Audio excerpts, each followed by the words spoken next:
Oke.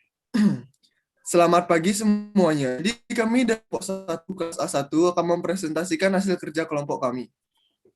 Materi pertama akan dibahas oleh teman saya yang bernama Yoga. Berikut merupakan permasalahan yang kerap timbul.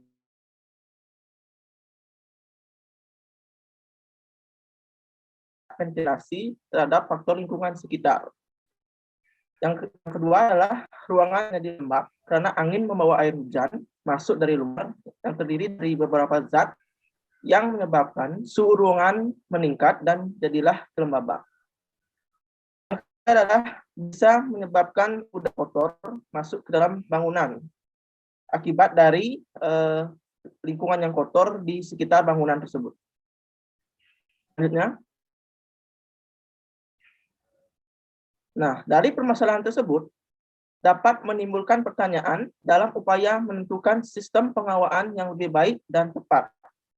Antaranya adalah, yang pertama, apa pengertian dari pengawaan alami itu? Dan yang kedua adalah bagaimana teknik dan sistem ventilasi dalam pengawaan alami. Yang ketiga, bagaimana parameter pergerakan dalam pengawaan alami tersebut. Yang keempat, bagaimana sifat dan pola pergerakannya. Dan yang kelima, bagaimana faktor desain yang terkait pergerakan di luar ruangan maupun dalam ruangan. Baik, saya Igusti Ngurah Rahmadi Dharma Saputra, NIM 028. Pada kesempatan kali ini, saya akan mempresentasikan tentang definisi penghawaan alami. Penghawaan alami adalah proses pertukaran udara di dalam bangunan melalui bantuan elemen-elemen bangunan yang terbuka. Elemen-elemen bangunan terbuka tersebut maksudnya bukaan-bukaan pada bangunan serta site yang ada di lingkungan sekitar. Kemudian, penghawaan alami tersebut dapat memberikan kenyamanan pada pengguna ruangan di dalamnya melalui suhu udara yang timbul. Kemudian, ada faktor-faktor yang mempengaruhi penghawaan. Yang pertama ada pencahayaan alami maupun buatan. Yang kedua adalah kadar kelembapan. Kemudian yang ketiga adalah luas dari bukaan bangunan. Selanjutnya akan disampaikan oleh teman saya. Perkenalkan, nama saya Idawan Sosardinata, NIM 015. Di sini saya akan menjelaskan teknik sistem ventilasi alami dalam bangunan. Di sini saya akan menerangkan ada 8. Yang pertama ada ventilasi silang atau cross ventilation. Yang kedua ventilasi pasif atau stuck ventilation. Yang ketiga ada evaporative cool towers. Yang keempat ada night ventilation of thermal mass. Yang kelima ada earth cooling tubes atau cool tubes. Yang keenam ada earth sheltering system. Yang ketujuh ada absorption chillers. Yang kedelapan ada teknik pendinginan tambahan, ini ada mister atau kabut air, green roof, dan fountain atau air mancur. Yang pertama ada ventilasi silang atau cross ventilation. Sistem ini meletakkan bukaan pada arah yang berhadapan sehingga terjadi pertukaran udara dari dalam dan luar bangunan. Efektivitas tercapai dari ukuran bukaan atau inlet atau bukaan masuk dan outlet atau bukaan keluar. Hasilnya adalah adanya peningkatan kecepatan udara dan turunnya suhu ruangan. Pendekatan ini paling cocok dilakukan pada iklim lembab seperti di Indonesia. Pada gambar sebelah kanan yang paling atas yaitu sistem ilustrasi kerjanya, terus di bawahnya ada penerapan pada bangunan. Selanjutnya yang kedua ada ventilasi pasif atau stuck ventilation. Sistem ini menggunakan prinsip penting yaitu udara panas akan naik ke atas yang memiliki suhu yang lebih rendah. Untuk mengefektifkannya yaitu menghasilkan aliran udara yang besar. Perbedaan antara suhu udara ambient indoor dan outdoor harus setidaknya 1,7 derajat Celcius. Semakin besar perbedaan suhu dapat menyediakan sirkulasi udara yang lebih efektif. Salah satunya cara untuk mencapai perbedaan suhu lebih besar adalah untuk meningkatkan ketinggian tumpukan-tumpukan atau ceiling pada bangunan. Di sebelah kanan ada sistem kerjanya, terus ada penerapan pada bangunan tradisional dan penerapan pada bangunan modern. Yang ketiga ada evaporative cool towers. Pendinginan evaporatif adalah fenomena turunnya temperatur saat terjadi evaporasi, yaitu perubahan fase dari cair menjadi gas. Sistem ini menggunakan asas evaporasi langsung. Pada bangunan penerapannya menggunakan menara pendingin dengan bukaan di bagian atas. Udara kering panas masuk dan terkena sistem pendingin air di puncak menara, sehingga panas dari udara diserap oleh air yang bersirkulasi. Tiga komponen utama dari sistem ini adalah menara pendingin, pompa bersirkulasi, dan terjadinya penukaran panas. Di sebelah kanan ada sistem kerjanya dan contoh penerapan pada bangunan. Terus yang keempat ada night ventilation of thermal mass. Sistem ini mengambil keuntungan dari sifat kapasitas bahan besar untuk mempertahankan kenyamanan suhu ruang. Pada siang hari bukan ventilasi pasti ditutup. Suhu panas yang didapat akan diruangkan pada malam hari dengan membuka bukaan dan membuang seluruh panas sekaligus mendinginkan massa termal ruang untuk hari berikutnya. Keberhasilan dari strategi ini sangat bergantung pada iklim setempat. Perbedaan suhu harus besar sekitar 11 derajat Celcius. Terus yang selanjutnya ada earth cooling tubes atau cool tubes. Sistem tabung pendingin ini digunakan untuk mendinginkan ruang dengan membawa udara luar ke dalam ruang interior melalui pipa bawah tanah atau udara tubes. Efek pendingin tergantung pada keberadaan perbedaan suhu antara udara luar dan tanah di kedalaman tabung. Untuk mengoptimalkan kinerja pendinginan tabung harus dikubur setidaknya 1,8 meter di dalam tanah. Bila mungkin tabung harus ditempatkan dalam lokasi teduh. Di sebelah kanan ada sistem kerja pada sebuah bangunan menggunakan earth cooling. Terus selanjutnya yang keenam, absorption chillers. Ada banyak jenis pendingin absorpsi, tetapi semuanya bekerja dengan prinsip yang sama. Dalam sistem tekanan rendah, cairan serapan diuapkan, menghilangkan energi panas dari air. Sumber panas berupa uap, gas buang atau air panas digunakan untuk meregenerasi lautan absorpsi. Sehingga sistem ini tidak menggunakan energi listrik dalam jumlah yang besar. Tenaga yang digunakan bisa dari air panas maupun uap panas. Air mengalir melalui proses 4 tahap, yaitu penguapan, kondensasi, dan penyerapan panas yang bergerak sebagai bagian integral dari lithium bromide proses. Ada sebelah kanan di mana sistemnya bekerja dan biasanya digunakan pada bangunan-bangunan tinggi atau gedung. Selanjutnya ada teknik pendinginan tambahan, ada mister, fountain, atau green roof. Mister ini yaitu memberikan efek kabut, memberikan sirama gerimis kabut air pada outdoor ruangan. Terus fountain juga bekerja dengan cara yang sama, yaitu partikel air atau gerimis air, sehingga udara luar dapat turun atau dapat menurunkan udara sekitar. Terus green roof yaitu memberikan vegetasi pada atap. Ini juga dapat menurunkan suhu pada atap atau loteng. Sekian materinya. Selanjutnya dilanjutkan dengan teman saya. Perkenalkan, nama saya Kevin Adi Pramudia, NIM 035. Di sini saya akan menjelaskan mengenai tujuan dari penghawaan alami. Yang pertama yaitu memberikan kenyamanan dan menjamin kualitas udara. Dengan adanya penghawaan alami, penghuni dapat merasakan kenyamanan yang ditimbulkan oleh penghawaan alami tersebut. Dan dengan adanya penghawaan alami tersebut, udara akan lebih terjamin kesehatannya atau kualitasnya. Tujuan kedua yaitu penghematan energi. Penghawaan alami ini juga memberi tujuan agar terwujudnya prinsip penghematan energi atau konservasi energi. Tujuan ketiga yaitu mengurangi dampak negatif yang ditimbulkan dari penghawaan buatan. Kita dalam perancangan bangunan juga harus memperhatikan sustainable atau keberlanjutan dari lingkungan. Salah satunya dengan penghawaan alami yang mampu meminimalisir kerusakan alam sekitar dengan penghawaan dari penghawaan buatan. Baiklah, sekarang saya akan melanjutkan presentasi dari teman saya. Sekarang saya akan membahas tentang parameter. Pertama ada kenyamanan termal. Standar kenyamanan termal adalah 55 sampai 1992 ASHRAE, merupakan pemikiran manusia yang bertujuan untuk mengekspresikan kenyamanan dan kepuasannya terhadap lingkungan di sekitarnya. Kemudian ada luas bukaan udara, di mana luas bukaan tentu saja mempengaruhi banyak atau tidaknya udara yang memasuki ruangan tersebut. Jadi luas bukaan udara itu termasuk penting, sangat penting. Lalu ada laju udara, menentukan laju udara berdasarkan penggunaan bukaan dan elemen terkait lainnya. Jadi Di sini juga ada pergantian udara per jam, di mana pergantian penghawaan alami ini juga dapat memberikan tujuan agar terwujudnya prinsip penghematan atau konservasi energi. Jadi di sini akan lebih hemat energinya. Kemudian ada faktor-faktor lainnya juga yang mempengaruhi seperti kemiringan pada atap. Jadi kemiringan pada atap ini memiliki fungsi untuk memantulkan dimensi bayangan angin. Maka dari itu, ketika membuat atap, kemiringannya harus dipertimbangkan dengan baik ya, agar bayangan angin tidak terhambat sehingga memberi kesan nyaman, memberi kenyamanan pada sebuah bangunan. Kemudian ada konfigurasi bangunan terhadap pergerakan udara yang terjadi pada site. Nah, massa bangunan pada site mampu memberi pergerakan yang merata pada site, seperti itu.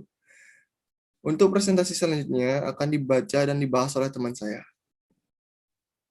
Baik, selanjutnya saya akan melanjutkan materi dari teman saya sebelumnya. Di sini saya, Andika Ngaraputra Mardika, NIM 037, akan menjelaskan tentang sifat dan pola pergerakan. Sifat udara bergerak di antaranya yaitu memiliki 3 bagian. Yang pertama ada memiliki inersia. Inersia adalah kelembaman, yaitu kecenderungan semua benda fisik untuk menolak perubahan terhadap keadaan geraknya. Udara memiliki sifat inersia, maka akan mempertahankan arah geraknya hingga memenuhi penghalang. Penghalang adalah objek apapun yang mengakibatkan arah gerak udara terhalang dan harus berbelok, seperti bangunan, komponen bangunan, interior, vegetasi, dan kontur tanah. Dapat dilihat di gambar sebelahnya, itu ada contoh. Di sini saya akan menjelaskan contohnya. Pada kondisi A, udara awalnya bergerak lurus sehingga menemui bangunan. Pada kondisi B, udara mengenai bangunan sehingga tidak dapat mempertahankan arah geraknya semula dan berbelok ke atas. Pada kondisi C, setelah tidak ada penghalang bangunan lagi, udara meneruskan gerakannya dengan arah tertentu. Itu yang disebut dengan inersia. Yang kedua, di sini sifatnya adalah mengalami friksi.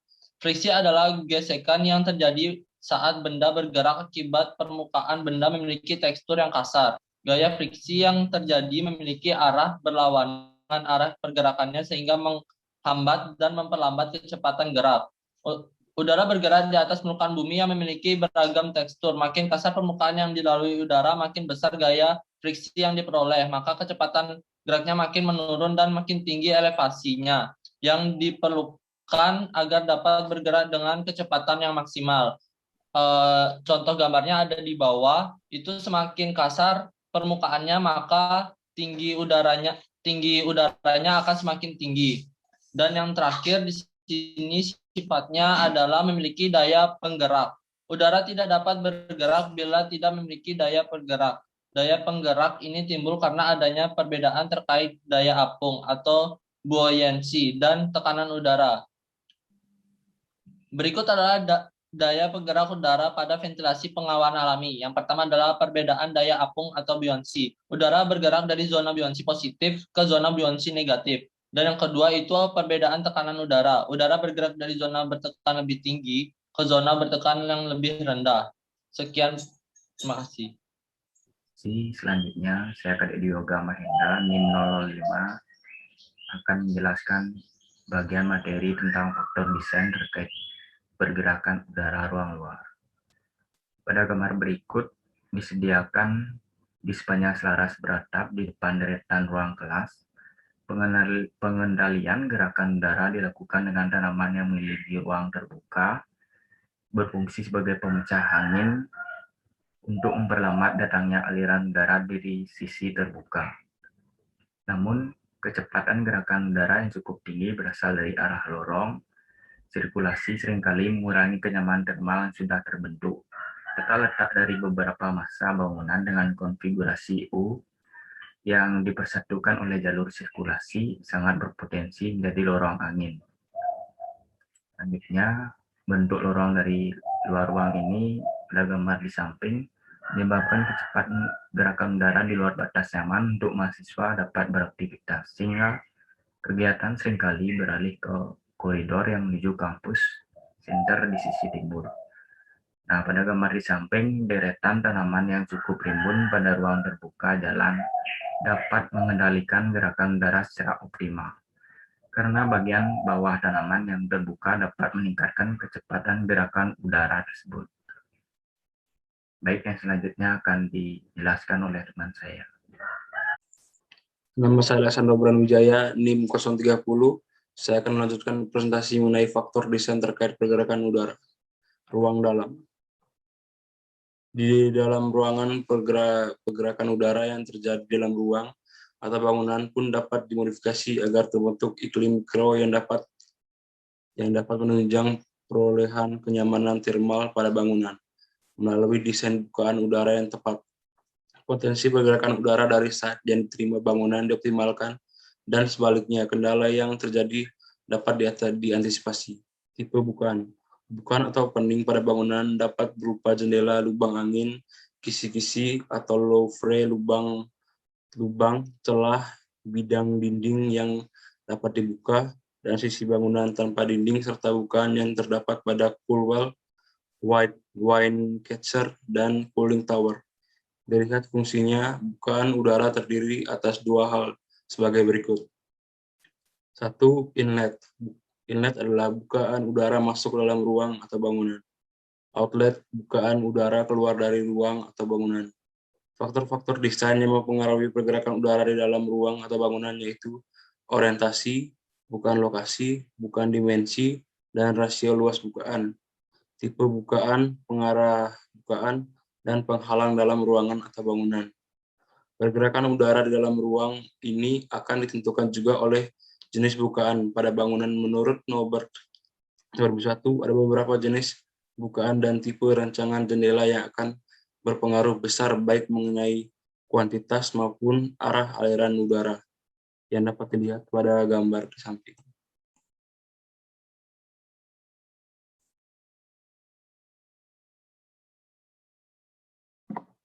Selanjutnya, saya Ika D. Edo Gunawijaya akan mempresentasikan tentang teknologi terapan penunjang penghawaan alami.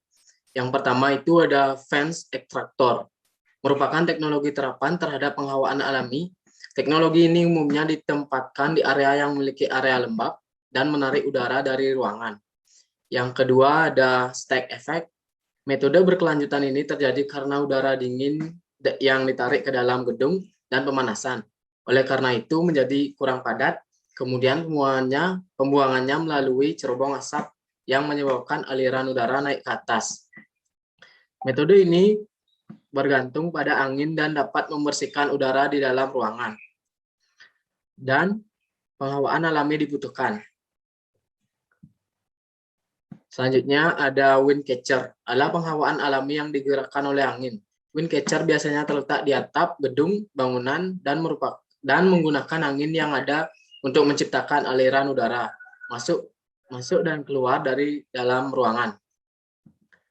Angin masuk dan keluar melalui berbagai bagian cerobong asap. Mereka juga mengandalkan efek tumpukan dan perubahan tekanan udara untuk bekerja. Selanjutnya akan dibacakan oleh teman saya. Baiklah, sekarang saya akan memaparkan materi studi kasus terkait penghawaan alami. Bangunan yang kami gunakan adalah The Falling Water, karya Frank Lloyd. The Falling Water adalah rumah yang dirancang oleh arsitek Frank Lloyd Wright pada tahun 1935 untuk keluarga Lillian Kaufman dan suaminya. Rumah ini dibangun di atas air terjun Bear Run di area Stewart Township, Fayette County, Pennsylvania. Lokasinya berada di dataran tinggi Laurel di pegunungan Allegheny. Rumah ini menggunakan pendekatan konseptual untuk menunjukkan keterkaitannya terhadap lingkungan sekitarnya. Rumah ini memaksimalkan pencahayaan dan penghawaan alam pada siang hari. Oleh karena itu, rumah ini memiliki banyak sekali bukaan pada dinding untuk memaksimalkan pencahayaan dan penghawaan alami terhadap bangunan. Ukuran pada bukaan juga sangat berpengaruh dari intensitas cahaya dan udara yang masuk dan mempengaruhi kenyamanan di dalamnya. Sirkulasi udara yang masuk melalui rumah terdiri dari lorong-lorong gelap dan sempit. Dimaksudkan dengan cara ini sehingga orang mengalami perasaan kompresi bila dibandingkan dengan ekspansi, yang semakin dekat dengan mereka yang berada di luar. Ukuran pada bukaan jendela maupun pintu memiliki ukuran yang cukup besar untuk memaksimalkan masuknya pencahayaan dan pengaruh alami terhadap rumah ini. Sekian, terima kasih. Jika ada kesalahan atau kekurangan dalam presentasi kami, mohon maaf sebesar-besarnya. Dan kami tutup presentasi ini. Terima kasih.